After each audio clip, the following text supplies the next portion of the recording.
Hello বন্ধুরা, কেমন আছো তোমরা? আশা করি তোমরা সবাই খুব ভালো আছো আর আমিও খুব ভালো আছি। আর আজ একটা নতুন গল্প নিয়ে চলে এসেছি আমি তোমাদের জন্য। আজকের গল্পের নাম হলো স্বপ্ন। স্বপ্ন যেমন সুন্দর হয়, মধুর হয়, তেমনি স্বপ্ন কিন্তু মাঝে মধ্যে হয়ে উঠতে পারে ভয়ঙ্কর। সেরকমই একটি গল্প আজকে আমি তোমাদের শোনাতে চলেছি। এই গল্পের প্রধান চরিত্রের নাম হলো তিস্তা। দুই মেয়ে এবং শাশুড়ি নিয়ে তিস্তার সংসার। আর তার স্বামী আর শ্বশুরমশাই থাকেন বাইরে, সেখানেই তারা কাজ করেন এবং যে অর্থ প্রেরণ করেন সেই অর্থ দিয়ে ওদের সংসার চলে। তো তিস্তা আজ এসেছে ওর পিসির বাড়ি, কারণ আর কিছুক্ষণের মধ্যেই পিসিকে নিয়ে যাবে দাদার বাড়িতে। তাই একটু দেখা করতে চলে এসেছে ও পিসির বাড়ি, কারণ অনেক দিন পরে পিসি আবার বাড়ি আসবে। তো সন্ধ্যাবেলা তিস্তা সাধারণত বাড়ির বাইরে বেরোয় না, কিন্তু আজ বিশেষ কারণবশত তাকে বেরোতে হয়েছে। তো এখন দেখো সন্ধ্যা হয়ে গেছে, তিস্তার এবার বাড়ি ফেরার পালা। এর পরের ঘটনা কি হলো তোমরা দেখতে থাকো। ভাই টাটা টাটা, পিসি টাটা, তোমরা সাবধানে যেও, ফোন করো কিন্তু, হ্যাঁ পৌঁছে। হ্যাঁ বোন টাটা, ভালো করে যাও, সবাই সাবধানে যাও, দাদা সাবধানে থাকিস, টাটা।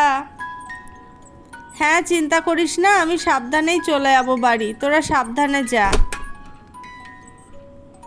হ্যাঁ অবশ্যই ফোন করিস কিন্তু, একদম কেউ মন খারাপ করবি না, আমরা ঠিক আছি, ঠিক থাকবো, টাটা। বাবা এদিকটা কি অন্ধকার, উফ না, আবার ওই পোস্টে একটা আলো আছে দেখছি, কিন্তু আলোটার খুব একটা জোর নেই। এরকম অন্ধকারে রাত্রিবেলা আমি বেরোই তো না, কিন্তু আজকে কি করব, আমার তো কিছু করার ছিল না, তাই বেরোতে বাধ্য হলাম। উফ, এখন ঠাকুর ঠাকুর করে তাড়াতাড়ি বাড়ি পৌঁছে গেলে বাঁচি। বাবা কেমন একটা ভয় করছে, কি অন্ধকার, গা ছমছম করছে। ঠাকুর আমাকে ঠিকভাবে বাড়ি পৌঁছে দাও ঠাকুর, খুব ভয় করছে ঠাকুর। উফ, আর কতটা, এই তো বাড়ির সামনে প্রায় এসে গেছি, আর একটুখানি গেলেই বাড়ি। ঠাকুর তাড়াতাড়ি পৌঁছে দাও আমাকে। উফ, এই তো এসে গেছি বাড়ির সামনে। হ্যাঁ বাবা ঠাকুর, তোমাকে অনেক ধন্যবাদ আমাকে সুস্থভাবে বাড়ি পৌঁছে দেওয়ার জন্য। আর এই যে আমার ছোট্ট মা ও ঠাম্মার সাথে খেলা করছে। বা তুমি একটু খেলা করো ঠাম্মির সাথে, আমি একটু শুয়ে নিই। হ্যাঁ সারাটা দিন বাইরে বাইরে ঘুরেছি, একটু রেস্ট নিয়ে আমি আসছি আবার তোমাদের সাথে খেলা করতে। উফ, সারাটা দিন আজকে বাইরে যা ধকল গেছে কি বলবো। আমি সারা দিন প্রচুর দৌড়াদৌড়ি করতে পারি ঠিকই, কিন্তু একটু রেস্ট না নিলে কি হয়। একটু শুয়ে নিই, একটু আধ ঘন্টা মতো একটু গাটা গড়িয়ে নিই, তারপরে উঠে আবার যা করার করব। কিছুদিন ধরেই তিস্তার একটা সমস্যা হচ্ছিল। ওর ঘুম আসলেই ঘুমের মধ্যে অদ্ভুত অদ্ভুত কী সব স্বপ্ন যেন ও দেখতে থাকে, কিন্তু ঘুম ভাঙলে ওর আর মনে থাকে না যে ও কী স্বপ্ন দেখছিল। শুধু এইটা ও বুঝতে পারে যে ওর ঘুমটা ভালো করে হয় না। একটা সুন্দর ঘুম হলে যে তৃপ্তি মানুষের মনে থাকে, ওর সেই জন্য সবসময় একটা ক্লান্তি অনুভব করে। আজ খুব ক্লান্ত ছিল বলে যখনই ও শুলো, তার কিছুক্ষণের মধ্যে পুনরায় সেই দুঃস্বপ্ন ওকে তাড়া করতে লাগলো। ওর মনে হলো বাইরে থেকে যেন কারা ওকে অনেক করে ডাকছে, কিন্তু ও বেরোতে পারছে না সেই ঘর থেকে। যদিও বা দরজা খুলে বেরোলো, কিন্তু ঘর না, এক বিশাল নদীর সামনে এসেও পৌঁছে গেল। খুব চেনা চেনা লাগছে ওর এই জায়গাটা, কিন্তু ও যে কোথায় এই জায়গাটাকে দেখেছে বা এসেছে বা ও গিয়েছে, কি হয়েছে কিচ্ছু মনে করতে পারছে না। শুধু দেখছে সামনে একটা নদী বয়ে যাচ্ছে, নদীতে ঢেউ হচ্ছে, কিন্তু কোথায় এই নদী ও কিছুতেই মনে করতে পারছে না। এরই মধ্যে আচমকা ও দেখলো চোখের সামনে কিছু পাখি খাঁচায় বন্দি, এবং ওর মনে হতে লাগলো এই পাখিগুলো যেন ওর সাথে কথা বলছে। কি রে, খুব তো মজা খাঁচায় বন্দি আর তুই মজা দেখছিস? ভালো করছিস না কিন্তু। আমাদের ছেড়ে দে বলছি, আমাদের ছাড়। আমরা কেন খাঁচায় বন্দি থাকবো? তোরা বাইরে মজা করবি আর আমরা খাঁচায় বন্দি থাকবো?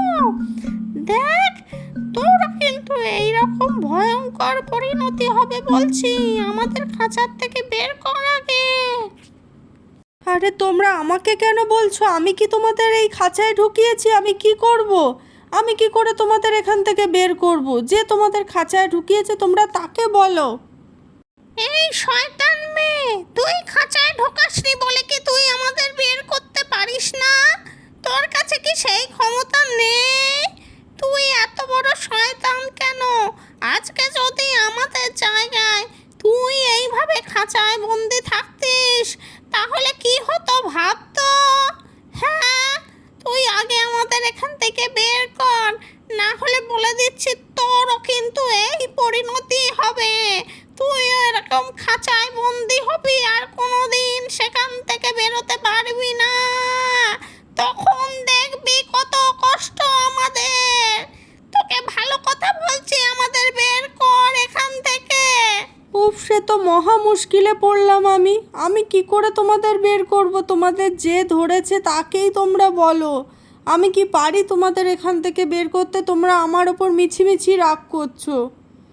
মা, আবার এটা কোথায় আসলাম আমি? এ কোন জায়গা? এই জায়গাটাও তো আমার খুব চেনা চেনা লাগছে, কিন্তু আমি মনে করতে কেন পারছি না এটা কোন জায়গা। এই সেই বাঁশবাগান না, যেখানকার গল্প আমি শুনেছিলাম আমার ঠাম্মার কাছে। আমাকে ঠাম্মা বলেছিল না যে এই বাঁশবাগানে কোনো দিন যাবি না। আমি এখানে কি করে পৌঁছালাম? না না না, এখানে আমি কিছুতেই থাকবো না। আমাকে এখান থেকে এক্ষুনি চলে যেতে হবে, না হলে আমার খুব বিপদ হবে। আমাকে এক্ষুনি যেতে হবে এখান থেকে। না, কে আনলো আমাকে এই বাঁশ গাছের ভেতরে, এই বাঁশবাগানের ভেতরে? কে টেনে আনলো আমাকে? আমি এখান থেকে যেতে চাই। কোথায় এসছি আমি? এটা কোন ঘর, কোন বাড়ি? আমি কেন কিছু মনে করতে পারছি না? আমার সব কিছু মনে হচ্ছে খুব চেনা, কিন্তু আমি কেন কিছু মনে করতে পারছি না। এটা কোথায়? উফ, তালা দেয়া কেন? এটা কার বাড়ি? এটা কি আমার বাড়ি? না, এই তো আমার বাড়ি, এই তো আমার ঘর, কিন্তু কার ছায়া? আমি কোথায়? আমি কি হারিয়ে গেছি? আমি কিচ্ছু কেন বুঝতে পারছি না কি হচ্ছে আমার সাথে। কিছুই বুঝতে পারবি না। পাখিদের মতো আমাদের মাছদেরও তুই বন্দি করেছিস এই অ্যাকোরিয়ামের মধ্যে।